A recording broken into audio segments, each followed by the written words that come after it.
Olá, irmãos! Mais um vídeo do canal Quero Ver Jesus Voltar. Pedimos humildemente que você curta, compartilhe e se inscreva. E que a graça de Deus seja abundante em sua vida. As profecias são temas muito explorados na Bíblia. Principalmente as profecias apocalípticas, que tratam do final dos tempos.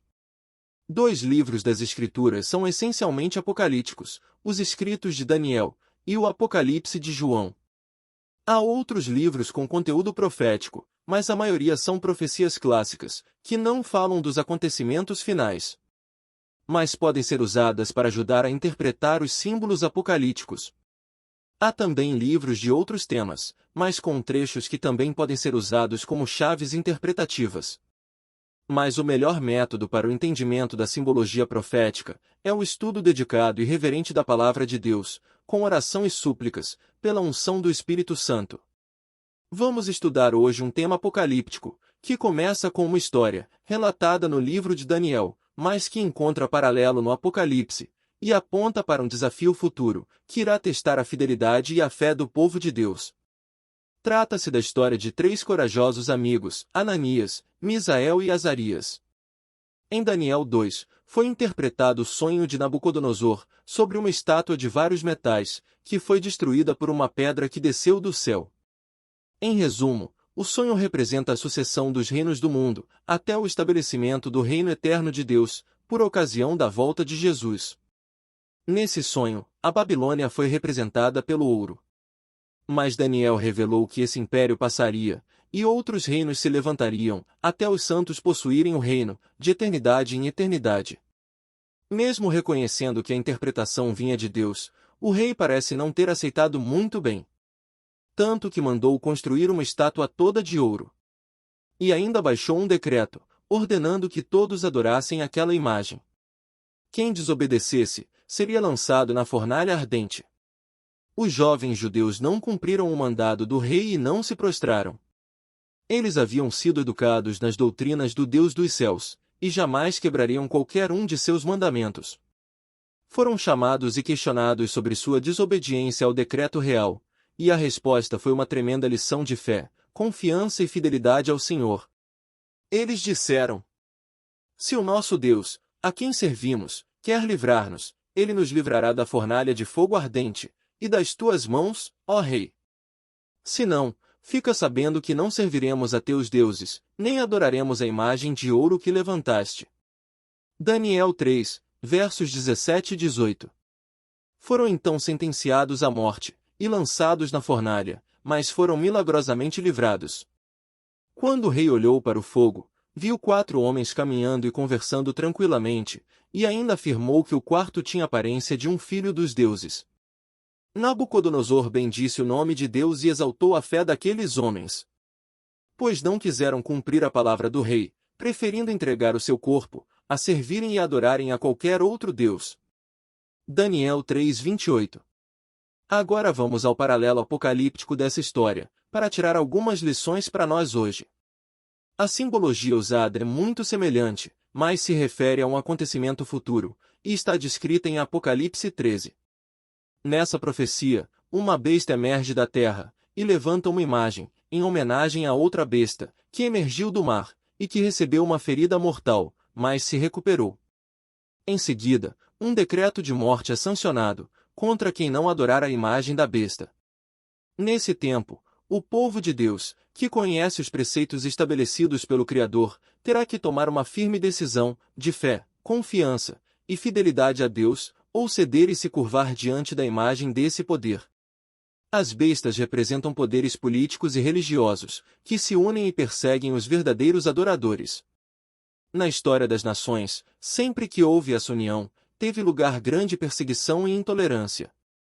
Foi isso que ocorreu na história de Elias, por exemplo, que era fiel a Deus, e foi perseguido por Jezabel e seus profetas, representantes do poder religioso, e pelo rei Acabe, representante do poder político secular. Na Idade Média, a união entre igreja e Estado culminou em grande tribulação aos fiéis, e decretos de morte eram comuns, inclusive por meios cruéis, como as fogueiras. Ao estudarmos Apocalipse 13, notamos que a primeira besta representa um poder religioso, de alcance mundial. O verso 7 diz que ela recebeu autoridade sobre cada tribo, povo, língua e nação. Ela dominou absoluta na cristandade por longo tempo, até receber uma ferida de morte, que foi curada, maravilhando a terra. Essa besta blasfema contra Deus, difamando seu tabernáculo, e os que habitam no céu, o que confirma sua atuação religiosa.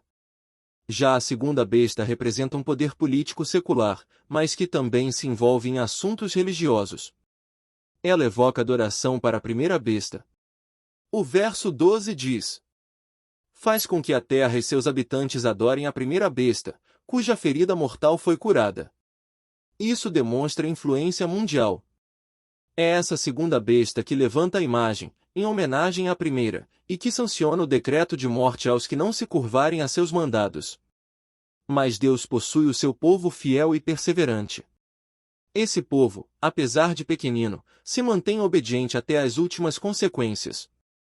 Sobre eles, é dito o seguinte: aqui está a perseverança dos santos, os que guardam os mandamentos de Deus e a fé em Jesus. Apocalipse 14:12. São duas características marcantes. Serão perseguidos por obedecer a Deus, e obedecem porque têm fé em Jesus. Essas duas coisas são inseparáveis. A obediência provém de fé, e a fé verdadeira produz obediência. No tempo final, os fiéis também serão chamados perante as autoridades, para dar a razão de sua rebeldia ante as leis do mundo, e sua insistência em obedecer aos mandamentos eternos de Deus, mesmo com risco de morte. Então eles deverão demonstrar a mesma coragem e perseverança de Ananias, Misael e Azarias. O tema do conflito avança aos capítulos 14 e 15 do Apocalipse, e no final desse trecho, surgem os vencedores da besta e de sua imagem, acompanhados por Jesus. Eles entoam o cântico de Moisés e do Cordeiro. O cântico de Moisés representa a obediência às leis de Deus, não como pretensão de alcançar salvação, mas como reflexo de ter sido salvo pela graça redentora. E o cântico do Cordeiro representa a fé em Jesus, a qual direciona a postura obediente e fiel do povo santo. Obediência e fé são as duas características básicas desse povo. Sobre os vitoriosos, Apocalipse 12:11 assim os descreve: eles, pois, venceram por causa do sangue do Cordeiro, e por causa da palavra do testemunho que deram. E mesmo diante da morte, não amaram a própria vida.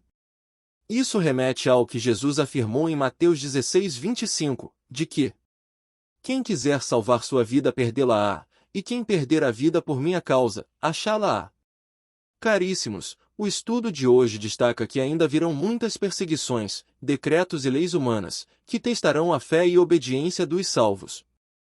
E nos conclama a seguir o exemplo dos jovens hebreus, e suportar qualquer consequência, em nome da fidelidade a Deus. Pedro certa vez falou: importa mais obedecer a Deus do que a homens. Atos 5:29. No Apocalipse, Jesus faz uma promessa maravilhosa a seus filhos. Ele diz: sê fiel até a morte, e dar-te-ei a coroa da vida. Apocalipse 2:10. Com esse pensamento, vamos orar a Deus. Eterno e Supremo Deus, agradecemos por tuas promessas, de nos dar a coroa da vida, ao final da última batalha. Pedimos poder dos altos céus, para permanecer firmes e fiéis aos teus preceitos. Nos ajuda a tomar as decisões certas. Perdoa as nossas falhas, e nos prepara para quaisquer conflitos. Em nome de Jesus. Amém. Deixe seu like, se inscreva no canal e compartilhe as mensagens com outros irmãos. E que o Senhor te abençoe e te guarde. Amém.